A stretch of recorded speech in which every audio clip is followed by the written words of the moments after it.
matches into the league, you're giving up on the league already. I think you can never tell what happens in the EPL. But Tottenham, they've been disappointing in recent times. But against Apoel Nicosia, you expect them to, go all out and end that, end their campaign in the Champions League on a high.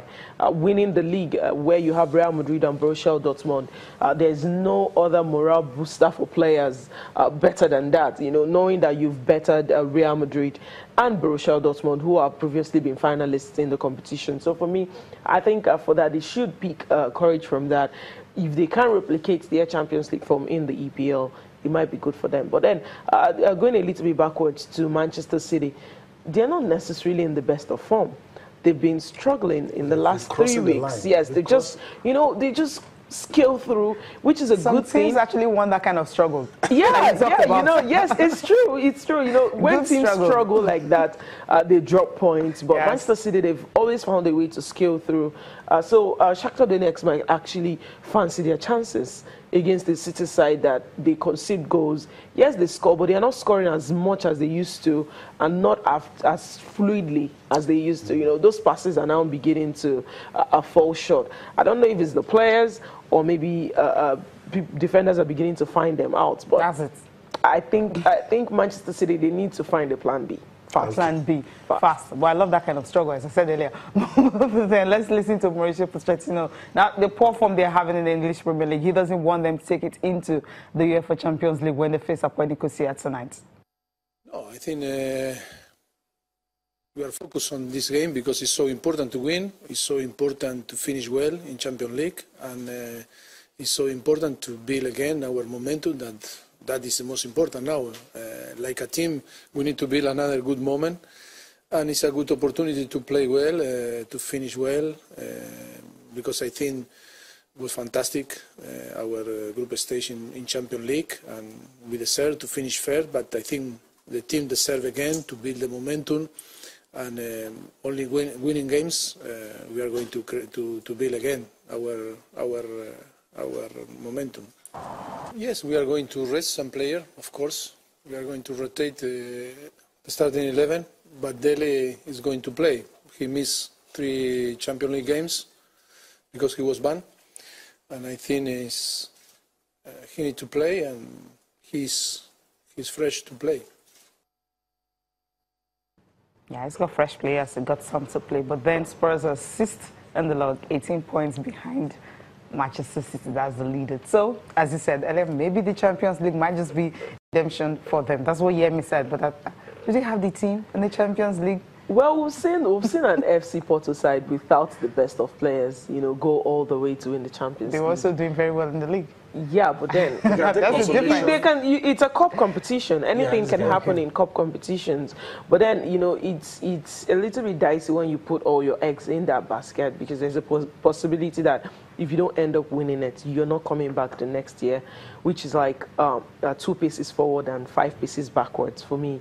I think they should have concentrated on the consistency of at least appearing in a back-to-back Champions League. Going. And at this rate, they might not. Exactly, if they don't win it. And who can say that they were not going to go out there and do it? Because they have players with a lot of talent. But now when you consider the fact that in the last 16, you have the likes of Barcelona, Juventus, Real Madrid, Chelsea, they've gone all the way in these competitions.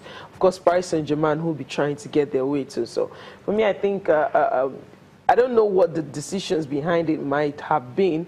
Maybe because they've not been doing well in the EPL, they've decided to focus their attention in the Champions League. But for me, I think any team can't go ahead and win a cup competition, but you have to consider the opposition in the competition and maybe think that Spurs, they've just got this one wrong. Okay. To win the Champions League, you just need to win 7 more matches. You're playing 7 more matches. You can lose 1 or 2.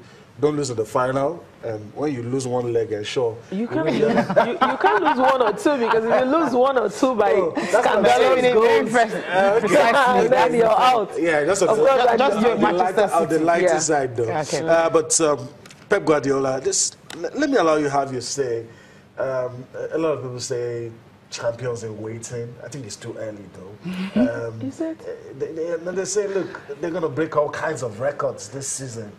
I don't know. They're catching up with records already, and if they win the next game in the EPL, they're definitely breaking. They're making a record already. So for me, I think Manchester City, usually when teams are, because the truth is they're actually struggling, not because they're not creating chances, because the results, that must because the attackers are not converting as they usually were. You know, they blow teams away. You see those chances being created, but they're not taking them, and then they concede goals. Teams struggle like that, and they end up dropping points. But Manchester City are struggling, but they're not dropping points. They're not dropping points, which, you know, it leaves you a little bit pained if you're an opposition fan that they play so badly, especially against Southampton. They still cross the line. They still get to cross the line. What's the hallmark of a champion? Well, win on your bad day. Yeah, win on your bad day, but they've been having bad days and they've been winning. I don't know. I don't get your definition of bad days. I told you earlier that I just want to have such bad days because I still win. That's you're having a bad day. You're getting the results. What's more important than that? Maybe we'll get to listen to Pep Guardiola, his reaction to all this. So the first game showed me what I expect about Shakhtar. I know them for a long time ago. I played many times in my career like a manager against Shakhtar. Maybe the 7 or 8 times, and always I was impressed. So it will be quite similar game. Of course, they have more. So we play for our prestigious because to keep our winning mentality. But we are so happy to already be there in the 80 finals, the last 16. But it will be a tough game. So I saw the game against Napoli in the first half. They lost, but in the first half they play amazingly. So football is not just about for many things, reasons you can win or not. So I'm not concerned about if we're playing the best football. So I'm not the issue. So some moments, the most important thing is that the last month we were okay. Well, Pep Guardiola, I think he's actually enjoying the season compared to what happened last season, right? Yeah, definitely. He's. You know, people started questioning his pedigree after last season. Yeah. He's just blowing it, silently doing his business and telling everybody that cares to listen that I know what the business is. I've gotten my players. People queried signing Mendy, signing Walker for the kind of money they signed them, but they're showing to be good signings, you know, on the long run. Definitely that's what is happening to him right now. We'll go for a break now. We'll come back looking at the papers.